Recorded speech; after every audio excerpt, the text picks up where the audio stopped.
Hello user. आज की video में हम बात करेंगे इन्वेंट्री मैनेजमेंट सिस्टम में जीआरएन के बारे में। हमारे पास जीआरएन आ रहा है गुड रिसिप्ट नोट। इस पर क्लिक करेंगे तो हमारे पास एक इंटरफेस ओपन हो जाएगा, जीआरएन का मैनेजमेंट पेज होगा। इसमें हमारे पास फिलहाल कोई डेटा एग्जिस्ट नहीं करता। अगर मैंने कोई डेटा देखना है तो उस हिसाब से मैंने उसकी सर्च सेक्शन में उसकी इनपुट्स वगैरह डालनी है ताकि हमारे पास वो डेटा नज़र आ जाए। इसमें सबसे पहले हमारे पास लोकेशन है, लोकेशन डालेंगे। उसके बाद फ्रॉम टू डेट में इसमें मैं वो डेट सिलेक्ट करूँगा जिस डेट से मैंने डेटा देखना है।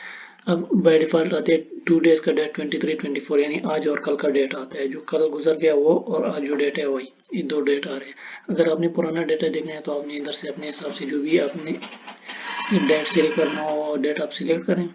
फिर उसके बाद हमारे पास वो ऐड हो गया। साथ में ट्रांस टाइप सेलेक्ट करें, स्टोर सेलेक्ट करें, जिस स्टोर का आपने डेटा देखना है, आइटम देखना है, कॉन्ट्रैक्ट सेलेक्ट करें।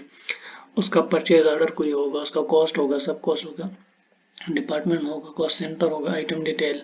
ये सारी की सारी चीज़ें जब आप डालोगे तो आपके पास वही सेम टू सेम वही चीज़ आएगी, वही आइटम आएगा जो आपका है। लेकिन अगर आप ज़्यादा आइटम देखना चाहते हैं, मतलब ये सारे की सारी चीज़ें आप नहीं फिल करना चाहते, तो आप उसका एक खास फॉर एग्जांपल कॉस्ट सेंटर दे, तो कॉस्ट सेंटर में मैंने वार्पिंग सेलेक्ट किया तो वार्पिंग से रिलेटेड जितने भी हमारे पास आइटम है सारे की सारी आ जाएगी। एक डिपार्टमेंट सेलेक्ट करूँगा बॉयलर, तो बॉयलर हाउस में बॉयलर हाउस और उसका जो कॉस्ट सेंटर है वो वार्पिंग, इन दोनों से रिलेटेड जितनी भी आइटम है हमारे पास इधर आ जाएगी। अच्छा, इसके बाद हम जा रहे हैं, अगर आपने कोई नया गुड रिसिप्ट नोट ऐड करना है तो उसके लिए हम क्या करेंगे, तो हमारे पास प्लस का आइकन है, इस पर क्लिक करेंगे तो हमारे पास इसका मैनेजमेंट गुड रिसिप्ट नोट का पेज ओपन हो जाएगा, जिस तरह के हमारे पास इधर आ गया। अच्छा, इसमें हमारे पास 3-4 सेक्शन है। सबसे पहले हमारे पास इन्वेंट्री मास्टर इन्फो है। इसमें हमारे पास आता है ट्रांजेक्शन टाइप। ट्रांजेक्शन टाइप ये ऑटो सिलेक्टेड होता है, गुड रिसिप्ट नोट यही चीज़ सिलेक्ट होता है ऑटो। उसके बाद हमारे पास डेट है, ट्रांजेक्शन डेट। डेट आप आज का दिन ही सिलेक्ट होता है, लेकिन अगर आपने चेंज करना है तो आप चेंज कर सकते हो, नहीं करना तो आज का ही डेट आता है हमारे पास। उसके बाद हमारे पास आता है ट्रांस नंबर। ट्रांस नंबर हमारे पास 3 चीज़ों में आता है। एक हमारे पास आता है जीएस। जीएस का मतलब कि हमारे पास स्टोर किया है, ये स्टोर जो है ना इसी की बेस पे आता है। और ट्रांस टाइप जो है ना इसी की बेस पे, अगर मैं कोई यूटिलिटी स्टोर सेलेक्ट करूंगा तो इधर से ये चीज़ ट्रांस नंबर चेंज हो जाएगी। अगर मैं इधर से यूटिलिटी स्टोर की जगह लॉन्च स्टोर करूंगा तो ये दोबारा से चेंज हो जाएगा।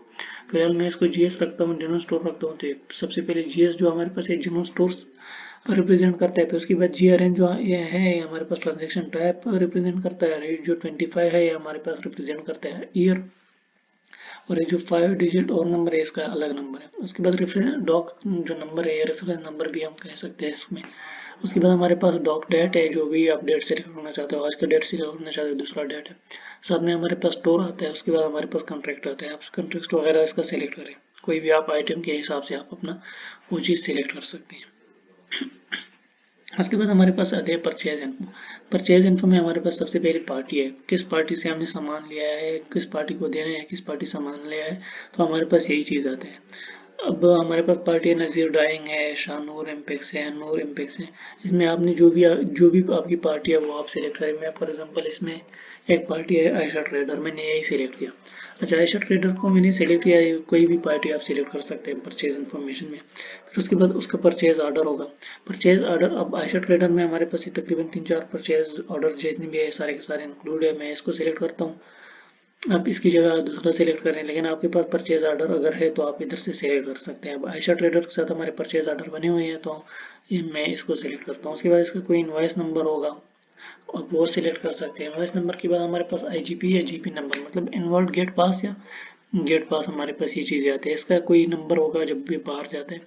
उसके बाद कंपनी का कोई चालान नंबर होगा, वो चालान नंबर इस पर ऐड करेंगे। उसके बाद हमारे पास बिल्टी नंबर है, जो कंटेनर वगैरह में बिल्टी टाइप में आता है, तो बिल्टी का भी कोई नंबर होगा, अब वो ऐड करेंगे, साथ में उसकी डेट वगैरह भी डालेंगे।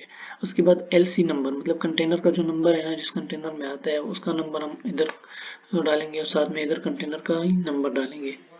ठीक है। उसके बाद हमारे पास आता है आइटम।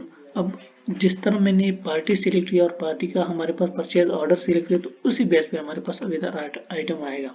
तो हमारे पास परचेज ऑर्डर है नंबर 2, जो मैंने सिलेक्ट किया परचेज ऑर्डर नंबर 2 00021। इस बेस पे हमारे पास सिर्फ इसमें एक ही आइटम आता है, बेबी कॉर्न आता है। अगर मैं इसमें सिलेक्ट करूँ ये फर्स्ट, तो इसी हिसाब से हमारे पास ये आइटम इधर आ जाएंगे। तकरीबन 3-4 आइटम आ गए। अब मैंने इस एक को सिलेक्ट किया तो एक की बेस पे हमारे पास ये सिर्फ बेबी कॉर्न ही आ गया। अच्छा, चलिए मैं इसको सिलेक्ट करता हूँ। उसके बाद इसका कॉस्ट क्या है, आप वो कॉस्ट देंगे। इसका कॉस्ट वगैरह लिखेंगे, इसका सब कॉस्ट लिखेंगे। इसका डिपार्टमेंट जैसे ही मैंने परचेज ऑर्डर से लिया तो इसका डिपार्टमेंट ऑटो सेलेक्ट हो गया कि ये वीविंग से ताल्लुक रखता है। कॉस्ट सेंटर इसका जो है ना वो है।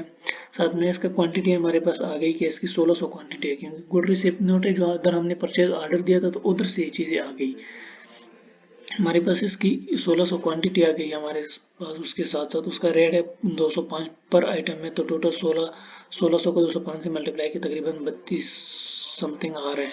तो हमारे पास यही चीज़ है। उसके बाद स्टॉक इन हैंड हमारे पास 0 है फिलहाल, क्योंकि अभी आ रही है।